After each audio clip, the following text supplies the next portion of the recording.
आप सबके बीच में भारतीय युवा कांग्रेस की पहचान और देश में एक संघर्षशील युवा नेतृत्व हमारे भाई श्रीनिवास जी पहुंचे हैं। मैं आप सबसे पहले आग्रह करूंगा कि भाई जोर से ताली बजा के, हाथ खड़े जोर से ताली बजा के श्रीनिवास जी का स्वागत करें और श्रीनिवास जी आप सबको अपना संदेश दें। सभी साथियों, आप सबको पता है युद्ध कांग्रेस के तरफ से कश्मीर से लेकर कन्याकुमारी तक जो मशाल जुलूस रैली लोकतंत्र बचाओ, क्यों लोकतंत्र बचाना है इस समय में, आप सबको पता है जो सरकार ने किस तरीके से राहुल गांधी जी का जो सदस्यत्व डिस्क्वालीफाई किया, जो उन लोग ने जो राहुल जी का सदस्यत्व डिस्क्वालीफाई नहीं हुआ, इस देश का लोकतंत्र का डिस्क्वालीफाई करने का काम जो बीजेपी सरकार ने किया है।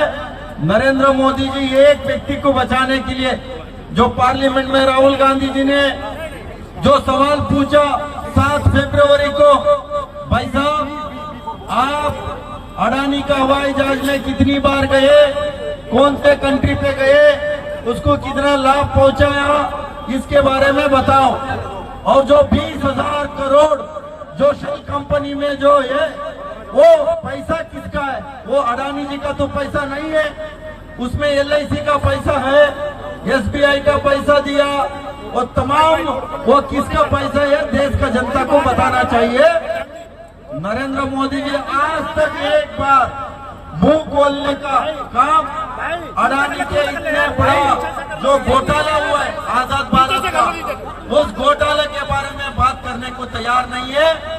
जो राहुल जी सवाल पूछते हैं पार्लियामेंट में माइक को म्यूट करने का काम किया, पार्लियामेंट से लेकर सड़क तक जो आवाज को बंद करने के लिए ये सरकार कोशिश कर रहा है, जो साजिश कर रहा है इस देश का लोकतंत्र और संविधान को जो किस तरीके के जो धज्जी उड़ाने का काम कोई किया है, ये बीजेपी सरकार ने किया है। मैं ज्यादा समय नहीं लूंगा, हम सब लोग मिलके इस देश को बचाना है तो संविधान बचाना, लोकतंत्र बचाना, ये देश का जो आत्मा है वो लोकतंत्र में है। हम सब लोग मिलके इस देश का लोकतंत्र बचाने तक हम लगातार संघर्ष करेंगे।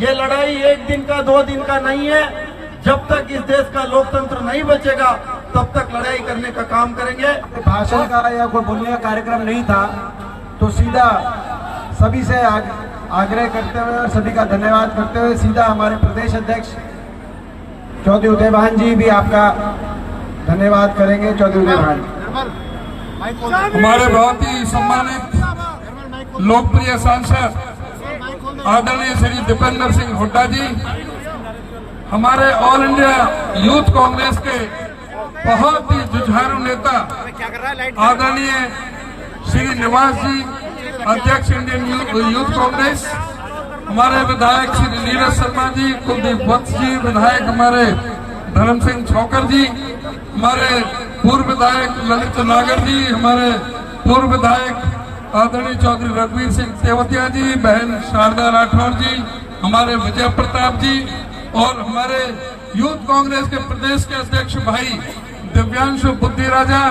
और मैं इस अवसर पर सभी प्रदेश के यूथ कांग्रेस के सभी को, हमारे जो लखन सिंगला जिनके ये क्षेत्र में ये कार्यक्रम हुआ और बड़ी मेहनत जो बाप बेटे भी उस दिन से लग रहे हैं, तो मैं आप सबका, मैं हरियाणा प्रदेश कांग्रेस कमेटी की तरफ से आप सबका बहुत बहुत धन्यवाद करता हूं, आपका बहुत बहुत आभार व्यक्त करता हूं। और आज जो फरीदाबाद में जो जन समूह जो उमड़ करके आया, सभी जाति वर्ग धर्म और संप्रदाय, यूथ और हमारे महिलाएं और सभी क्या व्यापारी हैं, कर्मचारी हैं, सभी ने बढ़ चढ़ करके इसमें हिस्सा लिया।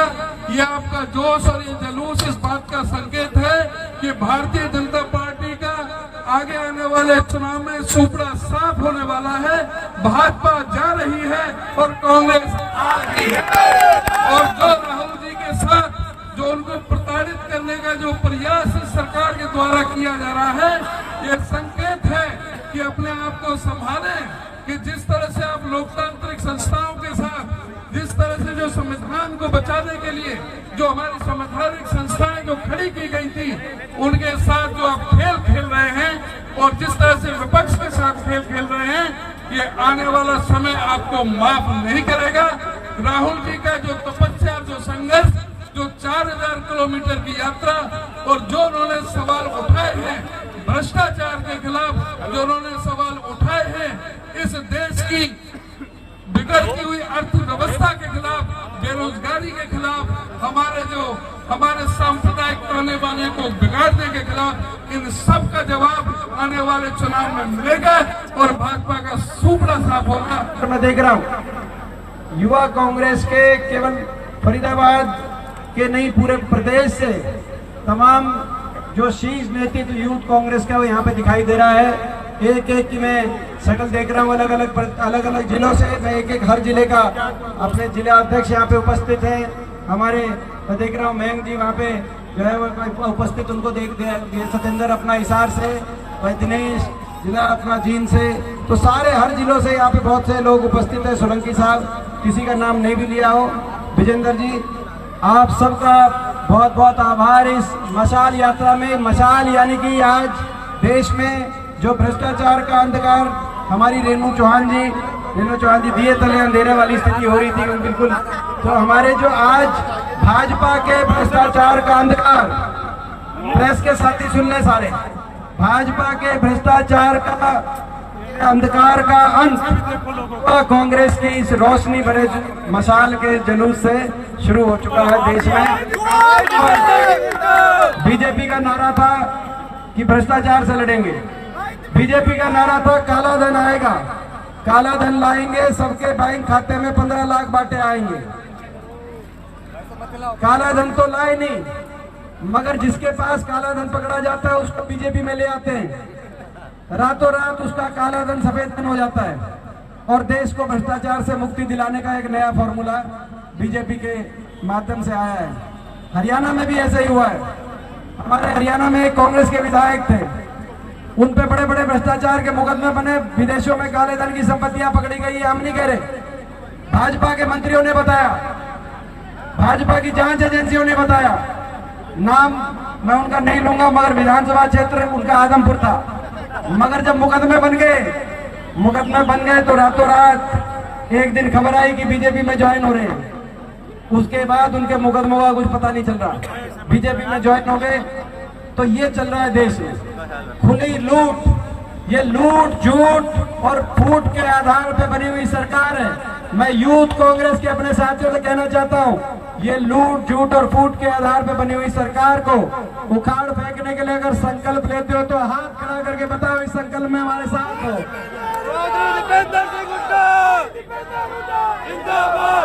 ये संकल्प श्रीनिवास जी, आप जब आपको विश्वास दिलाते हैं तो यार आवाज कम करा दिया। ये कौन था भाई? ये बीजेपी का लोली था। आपको हम विश्वास दिलाते हैं। राहुल जी का क्या कसूर था? केवल उन्होंने मांग करी। मैं पूछना चाहता हूं आपसे, उन्होंने एक ही मांग करी कि भाजपा के इस भ्रष्टाचार, बड़े उद्योगपति घरानों को फायदा लाभ पहुंचाने के लिए सरकारें झोंक दी गई, प्रदेश सरकारें बीजेपी, उस भ्रष्टाचार की निष्पक्ष जांच हो। क्या उस भ्रष्टाचार की जांच की मांग करना देश हित में है या देश हित में नहीं है? मैं पूछना चाहता हूँ, ये जांच होनी चाहिए कि नहीं होनी चाहिए? आप सबसे पूछना चाहता हूँ। जांच, बीजेपी के भ्रष्टाचार की जांच ना हो, ये कहाँ का राष्ट्र हित में? जहां राष्ट्र हित की बात आएगी और भाजपा के भ्रष्टाचार से लड़ाई लड़ने की बात आएगी, कांग्रेस पार्टी और विशेष तौर से हरियाणा युवा कांग्रेस समझौता हम नहीं करेंगे। हम आपको बताना चाहते हैं, विश्वास देना चाहते हैं कि इस लड़ाई में आपके साथ हैं। और आज सबने देखो, ये बहुत से लोगों को बोलना था, बहुत ज्यादा मन हमारे जो दो युवा कांग्रेस के जो जिला अध्यक्ष है नितिन सिंगला जी और अभिलाष, इनका एक मिनट धन्यवाद करने का बहुत मन है। तो मैं अपना कार्यक्रम के समापन पे मैं इनसे आग्रह करूंगा कि एक मिनट, क्योंकि दिव्यांशु बुद्धिराजा जी प्रदेश अध्यक्ष वो भी नहीं बोले, हमारे वरिष्ठ नेता विजय प्रताप जी से लेकर और हमारे विधायक नीरज शर्मा जी को भी बोलने का बहुत मन कर रहा है, नीरज शर्मा जी को इनसे रोका नहीं जा रहा, तो ये भी नहीं बोले। तो नितिन जी आप बताओ क्या करना, मेरे को धर्म संकट में आपने फंसा दिया। हाँ ठीक है, तो भाई मैं आप सबकी तरफ से आप सबकी तरफ से मैं सारी यूथ कांग्रेस का, हरियाणा युवा कांग्रेस का, और विशेष तौर से जो फरीदाबाद के अंदर ओल्ड कॉन्स्टिट्यूएंसी है, ये फरीदाबाद ओल्ड कॉन्स्टिट्यूएंसी में ये कार्यक्रम हुआ है, तो यहाँ पे भाई हमारे नितिन का, सभी का बहुत बहुत मैं धन्यवाद करता हूँ। आपको